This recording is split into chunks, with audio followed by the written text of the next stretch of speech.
that was because Tyler, Texas is such a was a real conservative town.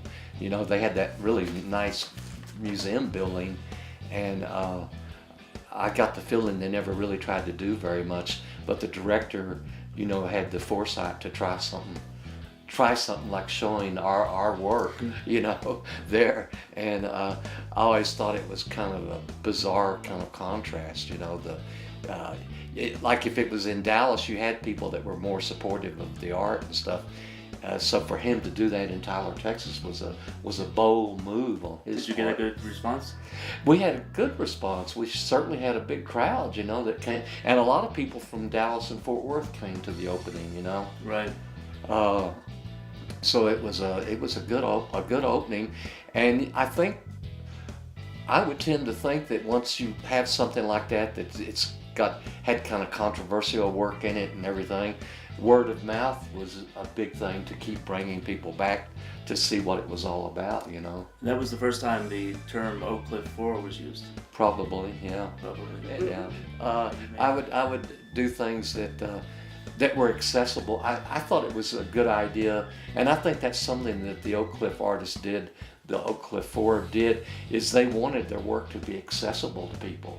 Yeah. And Robert Wade and Jim Roche both did, and myself did things that were humorous, Mm-hmm.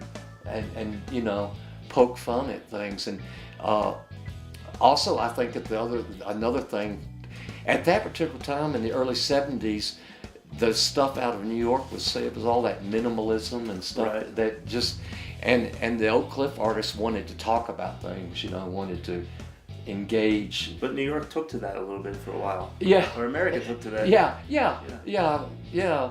They did eventually. As I said, this is an image out of a surrealist film, where the artist is having this nightmare kind of thing, and he's falling into the wall. And actually, it's a pretty good movie. Some of those early surrealist films, from the 20s and 30s, were quite exceptional movies.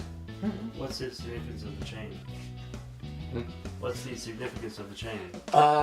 It's kind of like well, you can read into it what you want to, but it might imply that you're kind of chained to this whole environment, media and this whole linoleum environment that I have created. Is kind of like an element of tension, I almost feel like this part of the floor, almost like Right. identical to this. You almost like feeling this is part of the Colosseum. Right. And that particular shirt is so vintage, so 80s. Yeah. If you still have it, that can sell a lot of money. Right. Because- Right. Well, and that was one of the things too. It was that I probably could if you still had it. Uh-huh. It was such an icon. It was such a time period of that piece, and I think it kind of makes it adds to the whole wild patterns everywhere. It is. It does. And you said that you decided just to paint it that way because you're not afraid. It is something. This particular painting kind of reflect a certain Right, period of yeah. time. Right, and there's nothing wrong with that. I was,